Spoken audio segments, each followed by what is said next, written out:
Zikirдің пазилеті. Хафиз бин Қайым белгілі хадисче, ал зикирдің пайдалары туралы араб тілінде бір манилу Аль-Вабилус Сайиб деген кітебін жазған. Ал ошол кітебінде зикирдің 100-ден да ашығырақ пайдалары бар деп айтқан жана, алардың 79-ын санап кеткен. Алар қысқаша бұл жерде тартиби менен келтірілет. Алардың көпчілігі бір нече пайдаларды өзіні қамтығандығы еске алына тұрған болса, анда алар жалпысынан 100-ден да ашат. Биринчи, зикир шайтанды алыстатат жана анын күчүн сындырат. Экинчи, Алланын ыраазычылыгынын себеби. Үчүнчү, жүрөктөгү сарсана жана кайгы муңду кетирет. Төртүнчү, жүрөккө канааттануу жана кубаныч пайда кылат. Бешинчи, денеге жана жүрөккө күч берет. Алтынчы, жүздү жана жүрөктү нурлантат. Жетинчи, ырыскыны өзүнө тартат. Сегизинчи, зикир кылуучуга сүр жана таттуулук кийими кийгизилет. Мындайча айтканда, аны көргөн киши сүрдөнүп жана ага кандайдыр бир таттуулук насип болот. Тогузунчу, Аллага болгон сүйүүнү пайда кылат. Ошол сүйүү гана исламдын руху жана диндин меркеси, толтосу, бактылуулуктун жана кутулуунун булагы болот. Ким Алланын сүйүүсүнө жеткиси келсе, анда ал көп зикир кылсын. Илим алуу жана аны кайталоо илимге эшик болгон сыяктуу. Алланын зикири да анын сүйүүсүнүн эшиги болот. 10. Зикирдин себебинен ихсан, Алла мени ар дайым көрүп турат деген сезим даражасына жеткире турган муракаба берилет. Мына ушул даражанын себебинен пенде Алланы көрүп тургандай ибадат кылуу сезимине ээ болот. Ушул даража суфилердин башкы максаты. 11. Алла тарапка кайрылууну пайда кылат. Анын себебинен акырындык менен пендеге бардык нерседе Аллага гана коргоочу жана сактоочу деген сезим келет жана бардык кыйынчылыкта Аллага гана анын көңүлү бурулат. 12. Алланын рахматына жакындоону пайда кылат. Зикир канчалык көп болсо, пенде ошончолук Алланын рахматына жакындай берет. Зикирге канчалык кайдыгерлик көбөйгөн сайын, пенде ошончолук Алланын рахматынан алыстай берет. 13. Алланы таануу илимине эшик ачылат. 14. Алладан коркууну жана анын улуулугун жүрөктө пайда кылат жана Алла көрүп, билип турат деген сезим пайда болот. 15. Алланын сарайында сенин эстелишиңе себепчи. Ыйык Куранда айтылган: "Мени эстегиле, мен да силерди эстейм." Жана хадисте айтылган: "Ким мени өзүнчө эстесе, мен да аны өзүмчө эстейм." Булар мурда аяттар жана хадистерде келтирилген. Эгерде зикирде мындан башка да пайдалары жок болгон күндө деле, ушул эле пайдасы анын кереметтүү жана улуу болушуна жетиштүү. Ошондой болсо да, зикирдин башка да көптөгөн пайдалары бар. 16. Ал жүрөктү тирилтет. Хафиз бин Таймия рахматуллах алейхи айткан: "Балыкка суу кандай керек болсо, жүрөккө да зикир ошондой керек болот." Балык суусуз кандай абалда каларын элестетип көргүлөчү. 17. Жүрөк жана рух үчүн азык. Эгер ал экөөнө азыктары берилбесе, анда кандай болот? Бул азыктанбаган дене сыяктуу болот. 18. Жүрөктүн датын тазалайт. Хадисте да келген: бардык нерсени өзүнө жараша дат жана чаң басат. Жүрөктүн даты жана кири бул нафс каалоосу жана кайдыгерлик. Зикир болсо, ушуларды тазалоо үчүн кызмат кылат. 19. Каталарды жана күнөөлөрдү тазалайт. 20. Алла тараптан келүүчү пендедеги тынчсызданууну жок кылат. Анткени зикирдин жоктугунан кайдыгер пенденин жүрөгүндө Алла тараптан келген тынчсыздык болот. 21. Пенденин кылган зикирлери аны Алланын аршынын 4 тарабынан эскерип турушат. 22. Кимде ким рахаттуу учурларда Алла Тааланы эстесе, анда Алла Таала аны кыйынчылыкта эстейт. 23. Зикир Алланын азабынан куткарууга себепчи. 24. Алланын мээриминин жана сакинасынын түшүүсүнө себепчи. Периштелер зикир кылуучуларды курчап алышат. 25. Зикирдин берекесинен тил ушак сүйлөгөндөн, калптан, сөкүнүүдөн, бекер сөздөрдөн сак болот. Байкоолор жана тажрыйбалар көрсөткөндөй, кимдин тили зикирге көнүп калган болсо, ал ошончолук көптөгөн каталардан сак болот. Ал эми кимдин тили зикирге көнбөгөн болсо, ал ар кандай пайдасыз сөздөр менен алек боло берет. 26. Зикир жыйындары бул периштелердин жыйындары. Ал эми бекерчилердин жана зикирге кайдыгерлердин жыйыны бул шайтандардын жыйыны. Эми адам өз ыктыярында эки жыйындын кайсынысын кааласа тандап алсын. Бирок ар ким өзүнө жаккан гана нерсесин тандап алат. 27. Zikирдин себебинен зикир кылуучу да, анын жанында олтуруучу да бактылуу. Ал эми зикирден кайдыгер болуучу же бекер сөздөр менен алек болуучу өзү да жана анын жанында олтуруучу да бактысыз. 28. Зикир кылуучу кыямат күнү өкүнүүдөн сак болот. Себеби хадисте айтылган: Алланын зикири жок болгон ар бир жыйын кыямат күнү өкүнүүгө жана зыянга учуроого себепчи болот. 29. Эгерде пендеге зикир кылуу менен бирге жалгыздыкта ыйлоо да насип болсо, анда кыямат күнүнүн ысыктыгында ар ким өз жанын калкалоого жай таппай турган учурда ал пенде Алланын аршынын көлөкөсүндө болот. 30. Зикир менен алек болуучуларга Алладан дуа кылып суроочулардан да көбүрөөк нерсе берилет. Бир хадисте Алла Тааланын сөзүнөн көчүрүлүп айтылган: "Менин зикирим кимди дуа кылуудан тоссо, анда мен ага дуа кылуучулардын сураган нерсесинен да артыгыраак нерсе берем." 31. Зикир ибадаттардын эң жеңили болсо да, бирок бардык ибадаттардан артыгыраак амал. Себеби тилди кыймылдатуу дененин башка мүчөлөрүн кыймылдатуудан жеңил. 32. Алланын зикири бул бейиштеги көчөт. 33. Зикирден башка эч бир амалга зикирге убада берилген кечирим жана белектер сыяктуу убада берилген эмес. Бир хадисте айтылган: ким кайсы бир күнү 100 жолу төмөндөгү дуаны окуса, анда ага 10 кулду азаттыкка чыгаргандын сообу берилет. 100 жакшы иш кылды деп жазылат. 100 күнөөсү кечирилет жана кечке чейин шайтандын азгырыгынан сак болот жана андан да көбүрөөк амал кылуучудан башка эч ким андан артыгыраак боло албайт. Ал дуа: Ла илаха иллаллаху вахтаху ла шарика лаху лахул мулку ва лахул хамду ва хува аля кулли шайин кадир. Алладан башка ибадат кылууга татыктуу зат жок. Ал жалгыз, шериги жок. Бул дүйнөнүн жана ахиреттин бийликтери ага гана таандык жана бардык атактан ага гана болсун. Ал бардык макулукаттардан күчтүү. Ушул сыяктуу мындан башка көптөгөн хадистерде да зикирдин эң жакшы амал экендиги билинет. 34. Зикирге туруктуу болуунун берекесинен адам өзүн өзү унутуудан сак болот. Бул өзүн өзү унутуу эки дүйнөдө тең бактысыздыктын себепчиси. Анткени Алланы эстөөнү унутуу бул өзүн өзү жана өзүнүн бардык кызыкчылыгын унутууга себепчи болот. Ошондой эле Алла Таала айтат: Алланы унуткандардан болбогула, Алла алардын өздөрүн унуттуруп салган. Дал ошолор бузукулар. Хашир сүрөсү 19-аят. Мындайча айтканда, алардын акылы иштебей калып, өздөрүнө болгон чыныгы пайданы түшүнбөй калышты. Адам өзүн унутуп калган учурда, ал өзүнүн кызыкчылыктарына кайдыгер болуп калат. Бул көрүнүш болсо, кыйрап жок болуунун себепчиси. Мисалы, эгерде бирөөнүн эгин талаасы же багы болсо, бирок ал унутуп калгандыгынын себебинен ал экөөнү тең карабай койсо, анда албетте алар эч түшүн бербей куурап калат. Мындай көрүнүштөн сактануу үчүн пенденин тили Алланын зикири менен ар дайым нымдалып туруусу керек. Зикир пендеге ушунчалык сүйкүмдүү болгондуктан, катуу суусаган учурда суу, ач калган учурда тамак, катуу ысыкта жана катуу суукта ал үчүн турак жай жана кийим болсун. Балким Алланын зикири андан да артыгыраак даражага татыктуу. Ошондуктан бул нерселердин жок болуусунан, рух жана дилдин жок болуусунун карама каршысында дененин жок болуусу эч нерсе деле эмес.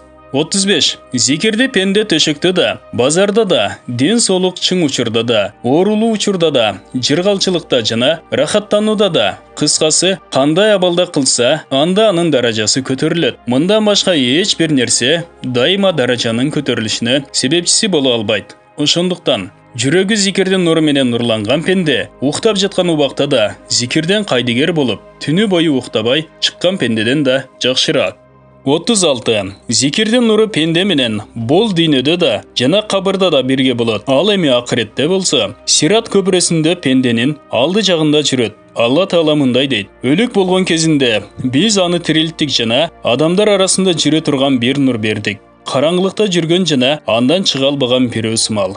Аяттагы эки пенденин биринчиси Аллага ыйман келтирген жана аны сүйгөн, ошондой эле аны таануу жана аны зикир кылуу менен жүрөгү нурланган момун. Ал эми экинчиси болсо, ушул нерселердин бардыгынан кур калган пенде. Чындыгында бул нур өтө орчундуу нерсе. Мына ушунда гана толук бактылуулук бар. Ошондуктан пайгамбарыбыз саллаллаху алейхи вассалам нурду талап кылууда жана аны дуа кылып суроодо чектен өтө ашырып жиберет эле. Ошондой эле өзүнүн денесинин ар бир мүчөсүнө нурду талап кылат эле. Бир нече хадистердеги дуаларда пайгамбарыбыз саллаллаху алейхи вассалам нурду мындайча дуа кылып сураган: "Эй Алла, менин этимди, сөөктөрүмдү, булчуңдарымды, чачтарымды, теримди, кулагымды, көздөрүмдү, үстү жана асты жагымды, оң жана сол жагымды, алды жана арты жагымды нурдуу кылгын. Ошондой эле менин өзүмдү да толук менен нур кылгын. Ошол нурга жараша амалдарда да нур болот. Кээ бир адамдардын жакшы амалдары күндүн нуру сыяктуу нурдуу болуп, асманга чейин көтөрүлөт. Ушундай эле нур кыямат күнү алардын жүзүндө болот." 37. Зикир бул суфизмдин негизги тартиби жана анын бардык жол жоболорунда өнүккөн. Зикирдин эшиги кимге ачылган болсо, анда ал үчүн Алла Таалага жетүүчү эшик ачылды. Ал эми ким Аллага жеткен болсо, анда ал эмнени кааласа таба алат. Анткени Алла Тааланын казынасы чексиз. 38. Адамдын жүрөгүндө зикирден башка эч нерсе толтура албай турган бир булуң бар. Качан зикир жүрөктү элесе, анда ал ошол эле булуңду толтурмак турсун. Балким зикир кылуучуну байлыксыз бай кылат, уруусуз жана уюмсуз эле, даражалуу жана бийликсиз эле падыша кылат. Ал эми зикирден кайдыгер болгон адам, анын байлыгы, дөөлөтү, уруусу жана бийлиги болсо да кор болот. 39. Зикир чачылганды чогултат жана чогулганды чачат, алысты жакындатат, жакынды алыстатат. Чачылганды чогултат дегени ар кандай жүрөктөгү ой санаа чочуркоолорду кетирип, ал адамды жыйынтыктуу кылат. Чогулганды чачат дегени адамда чогулган кайгы, муң, ой санааларды ар тарапка кетирип, чогулган күнөө каталарды кетирет жана адамды ээлеп алган шайтандардын аскерин туш тарапка кубалайт. Акыретти жакындатат жана жакын болгон бул дүйнөнү алыстатат. Зикир бул адамдын жүрөгүн уйкудан ойготот, кайдыгерликтен чыгарат жана дил качанга чейин уктай берсе, анда ал бардык жакшылыктардан кур калат. 41. Зикир бул Алланы таануу мөмөсүн бере турган дарак. Суфилердин тилинде ал даракта абалдардын жана даражалардын мөмөсү болот. Зикир канчалык көп болсо, бул бактын тамыры ошончолук бекем болот. Тамыр канчалык бекем болсо, түшүмү ошончолук көп болот. 42. Алланын зикири пендени Аллага ушунчалык жакындатып, ал мени менен бирге деген сезимди пайда кылат. Куранда айтылган: "Чындыгында Алла такыбалар жана жакшы иштерди жасоочулар менен бирге." Нахл сүрөсү 128-аят. Хадисте келген: "Мен мени эстеген кулум менен биргемин." Башка хадисте: "Мени эстегендер менин кишилерим, мен аларды өзүмдүн мээримимден ажыратпайм. Эгер алар күнөөлөрү үчүн тооба кылышса, анда мен алар үчүн досмун. Эгер алар тооба кылбай турган болсо, анда мен алар үчүн дарыкермин. Себеби мен аларды күнөөлөрдөн тазалоо үчүн кайгы кыйынчылыктарга салам" деп айтылган. Зикирдин себебинен Алла Таала мени менен бирге деген сезим пайда болот. Бул сезимди эч бир нерсе менен салыштырууга болбойт. Аны сөз менен айтып, калем менен сүрөттөп жазууга мүмкүн эмес. Анын таттуулугун аны татып көргөн гана адам сезе алат. Эй Алла, мага да андан бергин. 43. Зикир кулдарды бошондукка чыгарууга, байлыкты таратууга жана Алланын жолунда жихад кылууга барабар. 44. Зикир бул шүгүр кылуунун тамыры. Зикир кылбаган пенде шүгүр кылууну да толук аткара албайт. Bir hadiste kelgen Musa aleyhisselam Allah Taalaga mындай деп кайрылды: "Сен мага сансыз нематтарды бердиң. Ошондуктан сага көбүрөөк шүгүр кыла турган жолду мага айт." Алла Таала мындай деди: "Сен канчалык мени көбүрөөк зикир кылсаң, анда ошончолук мага шүгүр кылган болосуң." Башка bir hadiste Musa aleyhisselamдын мындайча өтүнүчү тууралуу айтылган: "Эй Алла, мен сенин улуулугуңа ылайыктуу кылып, кантип шүгүр кылсам болот? Алла Таала, сенин тилиң ар дайым зикир менен нымдалып турсун" деди.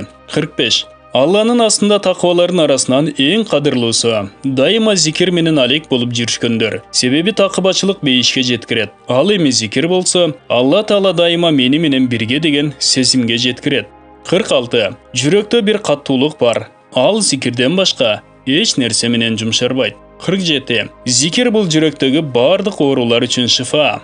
48. Зикир бул Алла менен достошуунун тамыры. Ал эми зикирге кайдыгерлик кылуу болсо, Аллага душмандык кылуунун тамыры. 49. Алланын нематтарын жакындатууда жана Алланын азаптарын алыстатууда зикирге эч нерсе тең келе албайт. 50. Zikir kılучыга Allah'ın merimi jana periştelerin dualары түшүп турат. 51. Kim bul dүйнөдө эле жашап туруп, бейиштин багында жүргүсү келсе, анда ал зикирдин жыйындарында олтурсун. Себеби зикирдин жыйындары бейиштин багы. 52. Зикир жыйындары бул периштелердин жыйындары. 53. Allah Taala zikir kılучылар туурасында периштелерине сыймыктанат. 54. Дайыма өзгөлтүксүз зикир кылуучу пенде бейишке күлүмсүрөп кирет. 55. Бардык амалдар Allah'ın zikir kılуу үчүн гана коюлган. 56. Кайсыл амалдарда зикир көбүрөөк болсо, ошол эң жакшы амал болот. Кайсыл орозодо зикир көбүрөөк болсо, ошол эң жакшы орозо болот. Кайсыл ажылыкта зикир көбүрөөк болсо, ошол эң жакшы ажылык болот. Жихад жана башка амалдардын да өкүмдөрү ушул сыяктуу болот. 57. Zikir nafil namazlarının jana başka nafil ibadattарын ордун толтурат. Hadiste келген, кедей адамдар пайгамбары саллаллаху алейхи вассаламга бай адамдар ахиретте бийик даражаларга ээ болушат. Ороза менен намаздалар биз менен бирге. Алар бай болгондуктан ажылыкта, умрада, жихадта алдыга озуп кетип жатышат деп арызданышты. Пайгамбарыбыз саллаллаху алейхи вассалам Мен силерге ушундай бир нерсени айтайынбы? Ал нерсени кылбастан эч ким силерге жете албайт деди. Соң пайгамбарыбыз саллаллаху алейхи вассалам ар бир намаздан кийин Субханаллахи, Альхамдулиллахи, Аллаху акбар деп окуп жүргүлө деди. Жана зикир ажылык, умра, жихад жана башка ибадаттардын ордун толтура турган нерсе экендигин айтты. 58. Zikir başka ibadetler için öte çoğun jardamчы. Анткени көп зикир кылуунун себебинен ар бир ибадат сүйкүмдүү боло баштайт. Ибадаттарда рахат келе баштайт жана эч бир ибадатта кыйынчылык калбайт. 59. Зикирдин жардамы менен ар бир кыйынчылык жеңил болот. Ар бир татаал нерсе жөнөкөй болот. Көңүлдөгү ар кандай жүктөр жеңилдейт жана ар бир кайгы капа кетет. 60. Zikirden jardam menen жүрөктөгү коркунуч кетет. Allah'ın zikiri тынчсыздануунун ордуна бейпилдикти пайда кылууда жана жүрөктөгү коркунучту жок кылууда өтө чоң салымы бар. Мында зикирдин өзгөчө таасири бар. Себеби канчалык зикир көп болсо, ошончолук бейпилдик болот да, коркунуч жоголот. 61. Zikirдин жардамы менен адамга өзү аткара албай турган, кыйын иштерди аткарууга жардам бере турган өзгөчө бир күч кубат пайда болот. Себеби качан Фатима радиаллаху анха жаргылчакты тартуунун оордугунан жана үй иштеринин кыйынчылыгынан кыйналып, бир кызматчы берүүсүн сураганда, пайгамбарыбыз саллаллаху алейхи вассалам жатаардын астында Субханаллах, Альхамдулиллахты 30 жолудан жана Аллаху акбарды 34 жолу окууга өкүм берген эле жана бул амал үй кызматчысынан жакшыраак деп айткан болчу. 62. Акырет үчүн амал кылуучулардын баарысы бири-бири менен жарышат. Бул жарышууда зикир кылуучулар баарынан алдыда турушат. Умар Маула Гуфра рахматуллаху алейхиден айтылган. Кыямат күнү адамдар кылган амалдары үчүн сооп ала башташканда, көпчүлүгү эмне үчүн биз зикирге бекем болбодук? Бул эң жеңил амал эмес беле дешип өкүнүчтө болушат. Bir hadiste Пайгамбарыбыз саллаллаху алейхи вассалам муфаррид адамдар алдыга озуп чыгышты деди. Сахабалар радиаллаху анхумдар. Муфаррид деген ким экендигин сурашты. Пайгамбарыбыз саллаллаху алейхи вассалам булар зикирди өтө жакшы көргөндөр. Анткени зикир алардын бардык оордуктарын жеңилдетет деп жооп берди. 63. Алла Таала зикир кылуучулардын чынчыл экендигин бышыктайт жана аларды чынчылдар деп айтат. Кимди Алла Таала өзү чынчыл деп айткан болсо, анда ал калпычылар менен чогуу тирилүүсү мүмкүн эмес. Хадисте келген, качан пенде ла илаха иллаллах валлаху акбар деп айтса, анда Алла Таала менин пендем чындыкты айтты. Менден башка ибадат кылууга татыктуу зат жок жана мен баарынан улукмун деп айтат. 64. Зикирдин себебинен бейиште үйлөр курулат. Качан пенде зикир кылуусун токтотсо, анда периштелер дагы курулушту токтотушат. Качан алардан эмне үчүн курбай токтотуп койдуңар деп суралганда, алар курулуш материалдары түгөнгөнүн айтышат. Bir hadiste келген, ким 7 жолу Субханаллахи ва бихамдихи Субханаллахул азим деп айтса, анда ал үчүн бейиште бир сарай курулат. 65. Зикир бул тозоктон тосуучу тосмо. Эгер бир жаман иши үчүн тозокко татыктуу болуп калса, зикир аны менен тозоктун ортосунда тосмо болот. Зикири канчалык көп болсо, тосмо да ошончолук бекем болот. 66. Зикир кылуучулар үчүн периштелер кечирим дуасын кылышат. Амр бин Ас радиаллаху анхудан айтылган: качан пенде субханаллахи ва бихамдихи же альхамдулиллахи раббил аламин деп айтса, анда периштелер: ey Алла, бул пендеңдин күнөөлөрүн кечир деп дуа кылышат. 67. Тоо же талаларда Алланын зикири кылынса, анда алар сыймыктанышат. Хадисте келген: бир тоо экинчи тоодон бүгүн сенин үстүңдөн зикир кылуучу өттүбү деп сурайт. Эгерде ооба өттү деген жооп болсо, анда ал тоо өтө кубанат. 68. Зикирдин көптүгү эки жүздүүлүктөн бошотот. Анткени Алла Таала эки жүздүүлөрдүн сыпатын мындайча баяндаган: Алланы өтө аз эстешет. Каб Ахбар радиаллаху анхудан риваят: кайсыл пенде Алланы көп зикир кылса, анда ал эки жүздүүлүктөн кутулат деген. 69. Зикирде башка ибадаттарга салыштырмалуу, аларда болбогон зикирдин өзгөчө бир даамы бар. Эгерде зикирди мындан башка эч кандай баалуулугу болбосо деле, ушул эле нерсе зикирдин артыкчылыгына жетиштүү болмок. Малик бин Динар рахматуллаху алейхи: бир нерсенин даамын татуучулар эч бир нерседе зикирдин даамына барабар болгон даам таба алышпайт деп айткан. 70.